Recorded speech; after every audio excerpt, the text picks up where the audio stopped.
Ողբերգական դեպք է տեղի ունեցել Վայոց ձորի մարզում հուլիսի 19-ին ժամը 16:40-ի սահմաններում ահազանգ է ստացվել, որ Գողթանիկ բնակավայրում քաղաքացին ընկել է գետը։ Մոտ 30 րոպե որոնողափրկարարական աշխատանքների արդյունքում փրկարարներն ու հատուկ ջրասուզակը Գողթանիկի ջրվեժում հայտնաբերել են 21-ամյա ջրահեղձ եղած տղայի մարմինը։ Պարզվել է, որ Վայոց ձորի բնակիչ 21-ամյա Արաքն լողալու նպատակով մտել է ջրվեժը, սակայն հետո ջրահեղձ է եղել։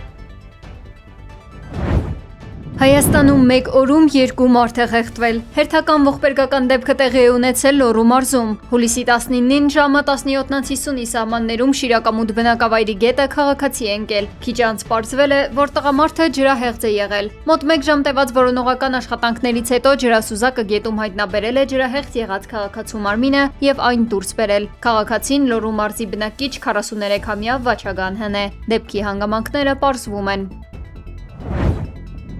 Խոշոր ու ողբերգական ավտովթար է տեղի ունեցել Կոտայքի մարզում հուլիսի 19-ին ժամը 19:30-ի սահմաններում Ալափարս գյուղի տարածքում բախվել են ՈՒԱԶ եւ Hyundai Մակնիշի ավտոմեքենաները։ Ինչպես դեպքի վայրից հայտնել է ֆոտոլրագրող Գագիկ Շամշյանը, վթարի հետևանքով 1 հոգի տեղում մահացել է, 4-ը տեղափոխվել են հիվանդանոց։ Ավելի ուշ հիվանդանոցից հայտնել են, որ վիրավորներից մեկը գիտակցության չգալով մահացել է։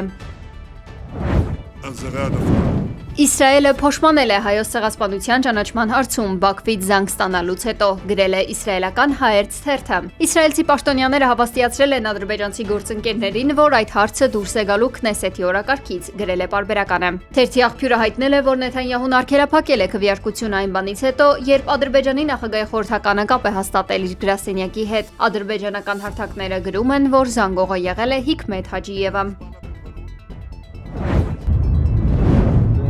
Բելգորոդի մարզի վրա Ուկրաինայի զինված ուժերի անօդաչու թռչող սարքերի արձակումների հետևանքով 1 մարդ զոհվել է, եւս 3-ը վիրավորվել։ Ուկրաինական ԱԹՍ-ների հարվածների է ենթարկվել նաեւ Մերձմոսկովյան շրջանը։ ԱԹՍ-ների հարվածների հետևանքով այրվում է նավթաբազան եւ Յուժնիևրատա լոգիստիկ կենտրոնը։ Դոմոդեդովոյի հիվանդանոցում տարբեր աստիճանի վնասվածքներով բուժում է ստանում 10 մարդ, այդ թվում 1 երեխա։ Մեկ տուժածի վիճակը գնահատվում է ծանր։ Մոսկվայի մարզի նահանգապետի խոսքով տուժածների թվում կան նաեւ Չինաստանի քաղաքացիներ։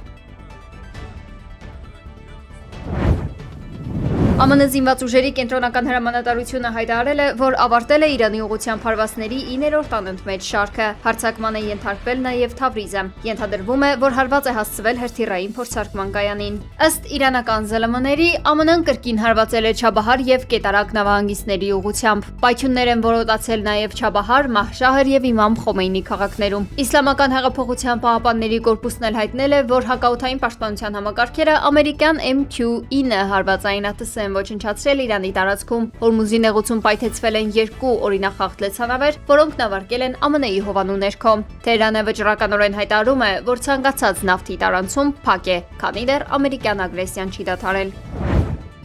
Տարածաշրջանում ամերիկյան ռազմական բազաների նկատմամբ Իրանի պատասխան հարվածներն արմատապես փոխել են տարածաշրջանային անվտանգության ճարտարապետությունը։ Հայտարարել է Իրանի արտգործնախարար Աբբաս Արաղչին, պնդելով, որ դրանք ցույց են տվել ամբողջ տարածաշրջանում հարվածներ հասցնելու Իրանի կարողությունը, առանց արդյունավետ ռազմական պատասխան սադրելու։ Արաղչին հավելել է, որ Իրանը դեռ նախապես էր կանխատեսել պատերազմի հնարավորությունը եւ պատրաստել էր գործողությունների մանրամասն ծրագրեր տարբեր սցենարների դեպքում։ Նա ընդգծել է, որ երկիրը ռազմական գործողությունների սկսվելուց բաց պես չի զարմացել եւ լիովին պատրաստ էր պատասխան գործողությունների։ Արտգործնախարարը հայտարարել է նաեւ, որ Թեհրանը բանակցությունների մեջ է մտել Միացյալ Նահանգների հետ, չնայած պատերազմի սպասմանը, պարզաբանելով, որ բանակցությունները նպատակ ունեին սպառել դիվանագիտական հնարավորությունները եւ միջազգային հանրությանը ցույց տալ, որ Իրանը օգտագործել է բոլոր խաղաղ ուղիները եւ ընդհանրապես ցանկություն չի ունեցել հակամարտելու որևէ մեկի հետ։ Նա նշել է, որ Վաշինգտոնը բազմիցս պահանջել է ուրանի զրոյական հարստացում եւ ի վերջո ընտրել ռազմական ուղին։ Իրանի արտգործնախարար Աբբաս Արաղչին մինչ օրս չի հանդիպել Իրանի նոր գերագույն առաջնորդի հետ։ Մոջթաբա Խամենեին կարողացել են տեսնել միայն շատ փոքր թվով մարդիկ, ասել է արտգործնախարարը իրանցի լրագրող Ջավադ Մուգուին տված հարցազրույցում։ Նա ընդգծել է, որ հասանելիությունը Խամենեին մնում է խիստ սահմանափակ, իսկ նրա հետ անձնական հանդիպման հնարավորություն ունեցող անձանց շրջանակը նվազագույն է։ Նշենք, որ Իրանի նոր գերագույն առաջնորդ Մոջթաբա Խամենեին անվտանգության նկատառումներից ելնելով չէր մասնակցել անգամ հոր հուղարկավորությանը։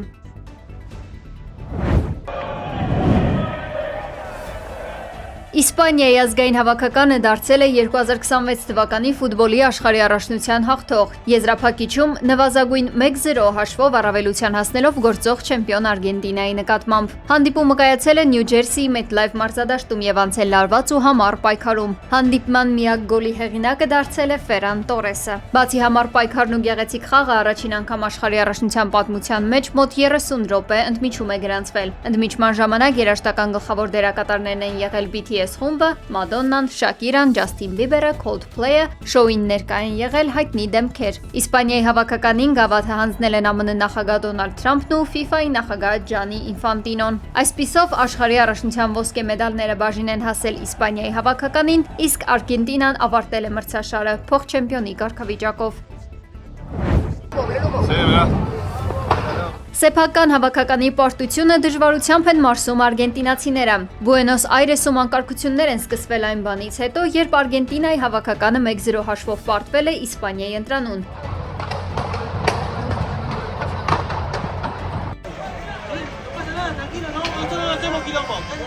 Ոստիկանությունը Բուենոս Այրեսի կենտրոնում կիրառել է ռետինե փամփուշտներ եւ արցունքաբեր գազ երկրպագուների զայրույթը մեղմելու համար։